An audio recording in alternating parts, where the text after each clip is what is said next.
There was a fairly large gender gap in 2018 in terms of who women supported. 59% of women voted for the Democratic House candidate, 40% voted for the Republican House candidate. That was about double the difference in 2016 and was kind of viewed as this referendum on President Donald Trump.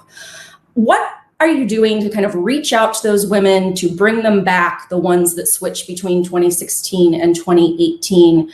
What programs are you putting in place as a party, and how are you having those conversations with women?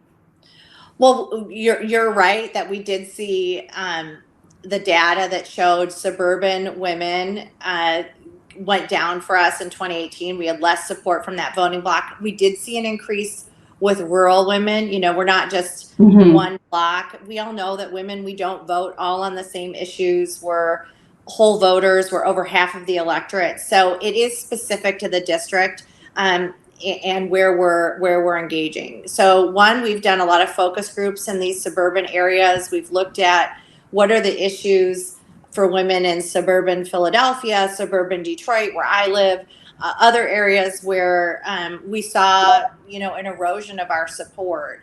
I'm not going to give all my secrets, but we've definitely found there are ways that we can move those votes because they were with us. They're called downshifters. They were with us, they left, and they're easier to get back. Overwhelmingly, an issue that we're seeing resonate right now with the crisis we're in with coronavirus is the economy. A lot of voters are saying we need to build the economy back as much as we're dealing with the healthcare issue. When you have 30 million people unemployed, we had a president who had done phenomenal things for women.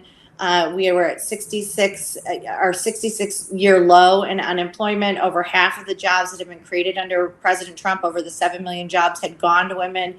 He'd passed the historic paid leave for federal workers, things that we had never seen. So women were thriving under President Trump. So taking those facts to them and then making the case, he's going to be the one to build it back because he's done it once.